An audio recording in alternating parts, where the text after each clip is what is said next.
ஒரு குப்பை மேகம். எழுதியது கரஞ்சித் கௌர். சீக்கு அவளது தோழிகளுக்குள்ளே மகிழ்ச்சியற்றவளாக இருந்தாள். அவளது ஒட்டுமொத்த வகுப்பிலும் அதிக மகிழ்ச்சியற்றவளாக அவள்தான் இருந்தாள் என்பது நிச்சயம். அநேகமாக இந்த உலகில் அதிக மகிழ்ச்சியற்ற பெண்ணாக அவளே இருந்திருக்கக்கூடும். நண்பர்களா? இனிமேலும் சீக்குவிற்கு தோழிகளே இல்லை. சீக்குவுடன் எவர் ஒருவரும் விளையாட விரும்பவில்லை. ஏனென்றால் அவள் தலைக்கு மேல் ஒரு மேகம் தொங்கிக் கொண்டிருந்தது. அது ஒரு குப்பைகள் நிறைந்த மேகம். ஆரஞ்சு பழத்தோல்கள் மற்றும் பிஸ்கட் பாக்கெட் உரைகள், உடைந்த பொம்மைகள் மற்றும் பென்சில் துருவல்கள், நசுங்கி போன பிளாஸ்டிக் பாட்டில்கள் மற்றும் வெவ்வேறு நிறங்களில் பிளாஸ்டிக் பைகள் அந்த மேகத்தில் நிறைந்திருந்தன. இவை அனைத்தும் மொய்த்துக் கொண்டிருந்த ஈக்கள் கூட்டத்தால் சூழப்பட்டு இருந்தது. ஒரு குப்பை மேகத்தை தன் தலைக்கு மேலே வைத்திருக்கும் ஒரு சிறுமியோடு எவர் ஒருவரும் விளையாட விரும்பவில்லை. ஒரு அழுகிய வாழைப்பழத்தோல் உன் தலையின் மீது விழுந்தால் என்ன ஆவது? அச்சச்சோ! சீக்குவால் இனி கண்ணாமூச்சி ஆட்டத்தை கூட விளையாட முடியாது. அவளது தலைக்கு மேல் தொங்கும் மேகம் எப்போதும் அவளை காட்டிக் கொடுத்துவிடும். பள்ளிக்கு நாம் ஒன்றாக சேர்ந்து போகலாம் என்று சீக்கு சோனாவிடம் கூறினாள். இதை கேட்டவுடன் சோனா எதிர் திசையில் ஓடி மறைந்தாள். உன்னுடைய பென்சில் ஷார்ப்னரை எனக்கு கொஞ்சம் தருகிறாயா என்று ஸ்வீட்டியிடம் கேட்டாள் சீக்கு. ஸ்வீட்டி அவளது முகத்தை சுளித்துக் கொண்டு அவளது நாற்காலியிலிருந்து எழுந்து போய் ஆஷாவின் அருகில் சென்று அமர்ந்தாள்.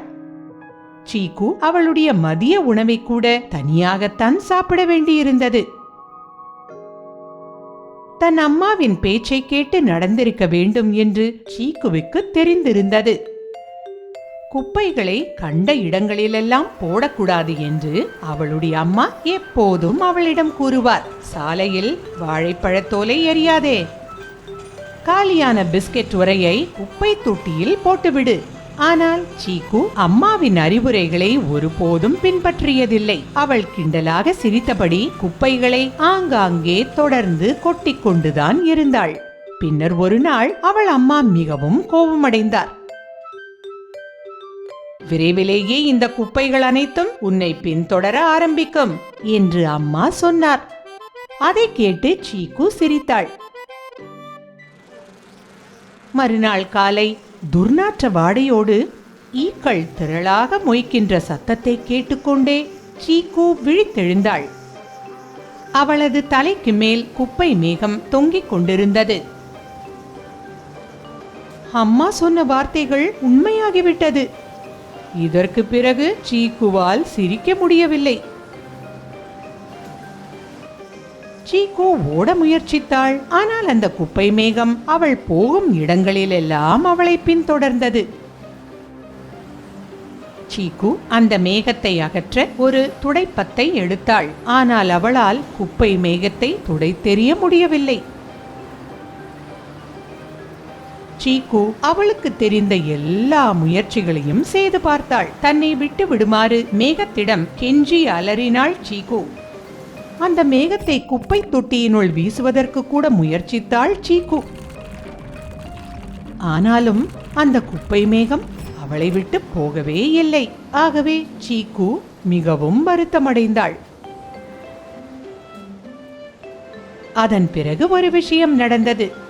பாலா ஒரு வாழைப்பழத்தோலை சாலையில் வீசுவதை சீக்கு பார்த்தாள். இதனால் சீக்கு எரிச்சல் அடைந்தாள். அவள் தலைக்கு மேல் உள்ள மேகத்தை அவன் பார்க்கவில்லையா? அட புத்தி கெட்ட சிறுவனே என்று கத்தினாள் சீக்கு. தோலை சாலையில் வீசாதே, யாராவது வழுக்கி விழுவார்கள். குப்பை மேகத்தை பார்த்து பயந்த பாலா வாழைப்பழத்தோலை சாலையிலிருந்து எடுத்து குப்பை தொட்டியில் போட்டான். அடுத்த நாள் குப்பை மேகம் அளவில் சற்றே சிறியதாகிவிட்டது. எப்படி இது நிகழ்ந்தது என்று சீக்கு ஆச்சரியப்பட்டாள். பிறகு ரீமா ஆண்டி பிளாஸ்டிக் பைகளை தூக்கி எறிவதை கண்டாள் சீக்கு. ஆண்டி என்றாள் சீக்கு, தயவு செய்து இந்த பைகளை எடுத்து மீண்டும் பயன்படுத்தலாமே. ரீமா ஆண்டி பைகளை எடுத்துக்கொண்டு அங்கிருந்து கிளம்பினார். அடுத்த நாள் சீக்கு விழித்தெழுந்த போது அந்த மேகம் அளவில் இன்னும் சிறியதாக குறைந்திருந்தது. சீக்கு புன்னகைத்தாள். அவள் என்ன செய்ய வேண்டும் என்று அவளுக்கு தெரிந்திருந்தது. யாரேனும் ஒரு பிஸ்கட் பாக்கெட் உரையையோ அல்லது பென்சில் துருவல்களையோ வீசியெறிந்தால் சீக்கு அவர்களை தடுத்து நிறுத்தினாள். நசுங்கிய பிளாஸ்டிக் பாட்டில்கள் அனைத்தையும் எடுத்து குப்பை தொட்டியில் போட்டாள் சீக்கு. கிராமமே இப்போது ரொம்பவே சுத்தமானதாக மாறிவிட்டது. அதற்கேற்றாற் போல சீக்குவின் மேகம் படிப்படியாக சிறிதாகிக் கொண்டே வந்தது. ஒரு நாள் அது மறைந்து போய்விட்டது. முற்றிலுமாக போய்விட்டது. அநேகமாக சீக்குதான் இப்போது உலகிலேயே மிகவும் மகிழ்ச்சியான சிறுமியாக இருப்பாள். சீக்கு ஒருபோதும் குப்பைகளை கண்ட இடங்களிலெல்லாம் போடுவதில்லை. உண்மையில் ஒரு சுத்தமான கிராமத்தில் வசிப்பதையே அவள் விரும்பினாள். ஆனால் என்றாவது ஒரு நாள் அந்த குப்பை மேகம் திரும்ப வந்து விடுமோ என்று அவள் மனதிற்குள் உள்ளூர பயமும் இருந்தது. என்ன நடக்கும் என்று யாருக்கு தெரியும்?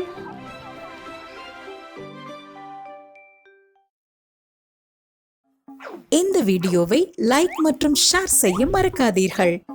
மேலும் உங்களது கருத்துக்களை கீழே பதிவிடுங்கள். நன்றி.